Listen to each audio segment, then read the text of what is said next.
जतिखेर हाले हुन्छ नि अनि म सक्छु त म एउटा बुढी मान्छे भएको तपाईहरु लाज लाग्दैन हेर्न चाहिँ मेरो त लु त जतिखेर पनि राम्री भर्खरको देख्दा जतिखेर चढिराख्नु के चढ्नु हामी चाहिँ के माछालाई चढ्नु के आलु खोल्न आएको छैन भइसक्यो के खेल्न आएको छोरा खानु यात्रा भएको लामो खोजेर आएको तिमीलाई अनि रक्सी नखाएर बस्नु सकिँदैन नखाओस् न होइन यहाँ सुन्नु न रक्सी खाने कुरा त्यस्तो कुरा जान्छ विक्रम सर त्यस्तो होइन नि होइन मैले खेल्नु त्यो खाइ पनि हुन्छ नि त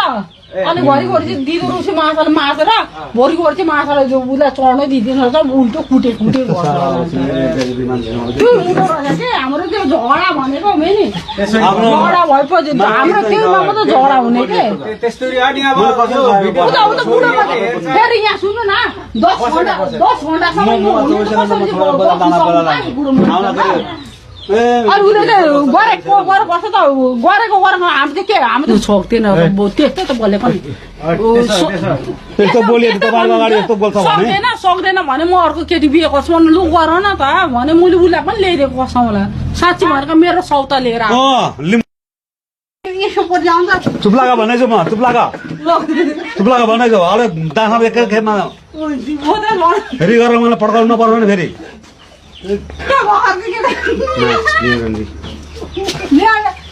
यस्तो भएपछि कसरी बस्नु सर भन्नु आफै सम्झनु त म सुनाउने मान्छेले कसरी थामेर परेको थियो यसो अगाडि न तल्लो गाउँमा गएर जानु इज्जत छ म माथि गाउँमा पुर्को जाउँ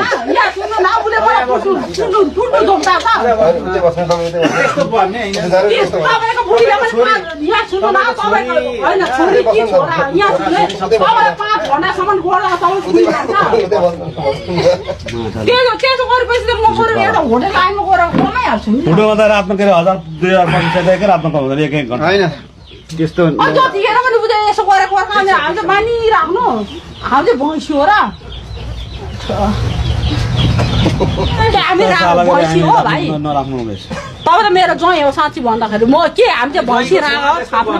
होइन जस्तो भने भनेको कुरा त हामीलाई थाहा हुन्छ नि त हामीलाई होइन रातभरि अब यहाँ सुन्नु म पहिला कुरा भन्छु उसले भनेको जतिखेर पनि नि अब भनेको गरौँ भन्छ के गरौँ भन्छ लाजको बजार अनि गरौँ भन्छ के गरौँ भन्छ उसले चाहिँ भनेको सेक्सहरू गरौँ म त सक्दिनँ भनेको त्यतिखेरै त्यो कसम म सक्दिनँ भाइ प्लिज नसक्ने भन्छ किन बिहे गर्नुभयो किन पहिला आउनु अरे बाफ्रे बाप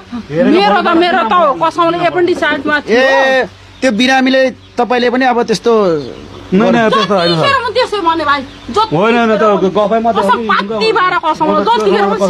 बिरामीमा त्यसो नगरौँ न त्यो अनि हस्पिटल लगेन तपाईँलाई खाएको यतिकै 24 घन्टा अहिले तपाईँहरू नआए बिहेको पनि अहिले यहाँ तपाईँको जिद्दी नहोस् तर भगवानको सम्म गर्न सक्दिनँ 12 बजी हिँड्नु लाग्यो भित्र ढोकाको कस्तो फुकुवा भन्नाले के भन्दै हुनुहुन्छ के फुका त गएको त आफै त फुका नगरिकन गएको आज 3 दिनमा आउँदैछ होइन तपाईँ चाहिँ कहाँ जानुभयो किनभने किन सरसल्लाह एउटा तपाईँ श्रीमान श्रीमती भइसकेपछि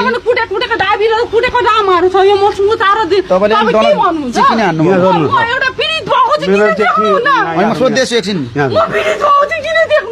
यो हात नलागिकन त्यो बोल्नु मैले उसलाई भात पस्केर दिँदा मात्रै खानु भयो भने के हामीले त भोक लाग्छ तपाईँले मैले किन कोटेको हो मैले एक दिन आवेले चाहिँ हानेको केले हान्नु भएको दाबिलो जाँदा त्यो डाबिलोले हानेर त गएको रहेछ त नि अब यो तपाईँहरूको अहिले कुरा खोलिँदै गयो अब समस्या के आयो भने भोलि उसको पनि समस्या आउँछ है यो कसको छोरी हो कहाँबाट लिएर आएको हो तपाईँले चाहिँ अब तपाईँलाई चाहिँ दुःख दियो भनेर लिएर ल्याइदिनु भएको रहेछ यो त गाह्रो बता नि यो बस कहाँ हो घर इलाम भने कस त्यहाँ इलामबाट चाहिँ कन्ट्याक्ट नम्बर कहिले फोन गर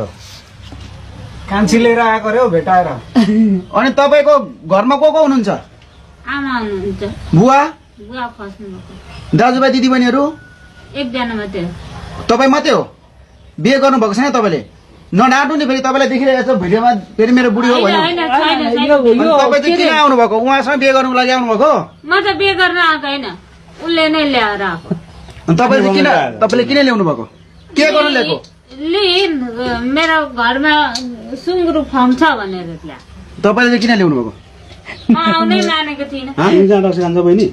खाँदैन है तपाईँले किन ल्याउनु यस्तो मान्छेको विषय मानेर तिमी आउँछौ होइन तपाईँलाई उहाँले लिएर आउँदा चाहिँ तपाईँलाई के भन्नु उहाँले केही पनि भनेको छैन एक शब्द बोल्नु भएको छैन म भित्र बाहिर उहाँ गएर ढलिरहेको आएर आइपुगेँ अरे जोडी अनि मैले को भने सोधिनँ भने ढोका खोल्नु भने मैले खोल्दिनँ भने अनि त के अरे बोतलमा हुन्छ नि रातो नल्ला कलरको त्यो ल्याएको छ त्यहाँबाट छिराइदियो भाग्यमानी जस्तो लाग्यो तपाईँ म त्यस्तो होइन सर अनि फेन्टा के हो अनि तल घरमा लगेर खायो अनि आएर अनि तपाईँहरू आइदिनु छोरा बलले यो झोलाहरू भित्र लगाएर हुलेपछि तपाईँहरू विश्वास मान्नु हुँदैन मेरो बिजनेसको भनेर बकाइँदा परमाउनुको लागि तपाईँ ज्वालामा ढोका नखोलिदिन राखेको छ यति नै कुरा मेरो सोच यहाँ सुन्नु तपाईँले सोधे त्यो किन ल्याउनु भएको यहाँ चाहिँ तपाईँले फेरि मैले चाहिँ अब मेरै जाउँ मेरो घरमा बुढा छ सुँगुर फर्म पनि छ पालौँ बसौँ दुईजना बसेर उता बर्थे भएको छोरी हो दमाईको छोरी यहीँ बसौँ छेत्री होइन तर यहाँभित्र पस्न दिँदैन भनेर चाहिँ मैले चाहिँ अब छेत्री भने के हामी खाएर आएको छ नि म त गाँको होइन अब अन्तिम घडीमा आइपुगेका छौँ हामी यो बुइनले चाहिँ कहाँ लानु त म त कहाँ लानु म केटा भए पनि हुन्थ्यो हिजो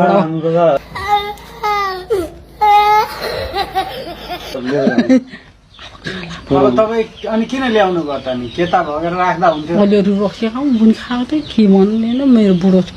सुँगुर पनि छ त्यो जाउँ भने लिइहालेछु जहाँ के गर्ने बहिनी अब तपाईँ म त जाने नि घर जाने कहिले जाने अहिले नै जाने अहिले त दिदीले कस्तो लिएर आला? बसेन अब दुईजना मिलेर बसौँ न बस्छु होला बसौँ न अब तपाईँले बिराउने कोसिस गर्दैछ आफ्नो बुढीले त अहिलेसम्म पक्कै पनि दर्शक पनि हेर्नुहोस् कस्टमर मेरो सौता पनि भन्दिनँ अब कसम मिलेर बस्छ चाहिँदैन जानु यस्तो तपाईँ पनि चाहिँदैन